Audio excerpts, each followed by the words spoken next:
In this lesson, we're going to create a coordinate system inside of MatchMover to work out our scene. So we've got our trackers inside of our scene, and again, we only really need 7 to finish off or to solve a camera. So I've just opened up 03_end, and that's going to be inside of the MatchMover files. And so now all we need to do is jump over to 3D tracking and solve for our camera. Let's do a camera solve and let's take a look. Everything looks green, so that's usually a pretty good sign. Now let's double check that our camera, or we have the correct focal length, and it got pretty close, but I had written down, or inside of a photos EXIF data, that the focal length was actually 40.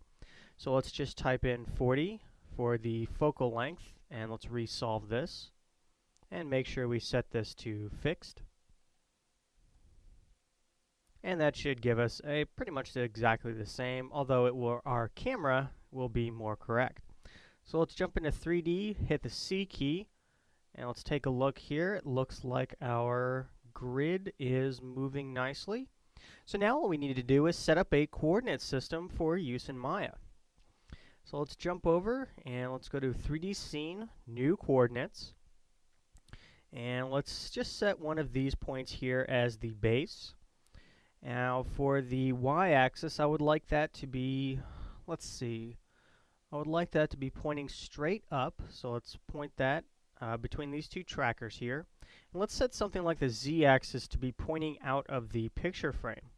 So let's set the z-axis through 3 points between track 1, track 4, and track 3.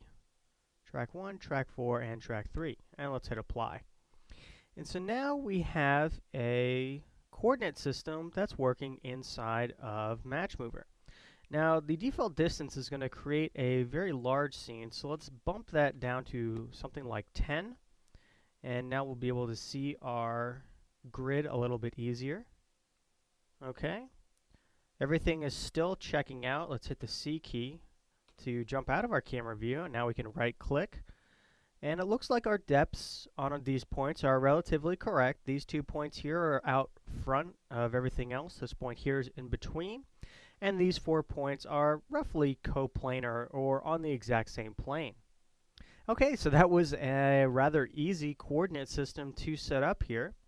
And now we can essentially export this for use inside of Maya. So let's now click export.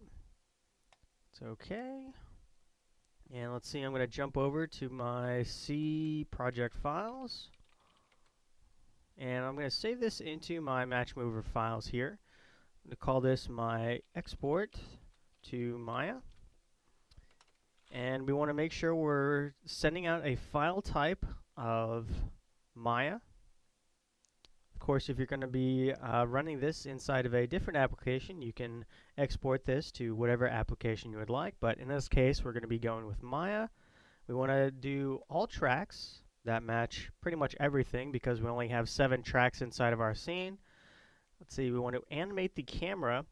I've experimented with animating the scene, but I still find that animating the camera is an easier way to work with this object-based tracking inside of MatchMover. So now that we have everything set up, let's click Save. And now we can jump over to Maya to begin integrating our 3D into this scene and rendering it out. So in this lesson, we simply entered our camera focal length, and then we went to 3D tracking, and 3D tracking, and we solved our camera. And once our camera came back with a nice solve, we checked it inside of our 3D viewport and then brought in a new coordinate system and just set up a simple coordinate system for use inside of Maya. Then we simply exported it.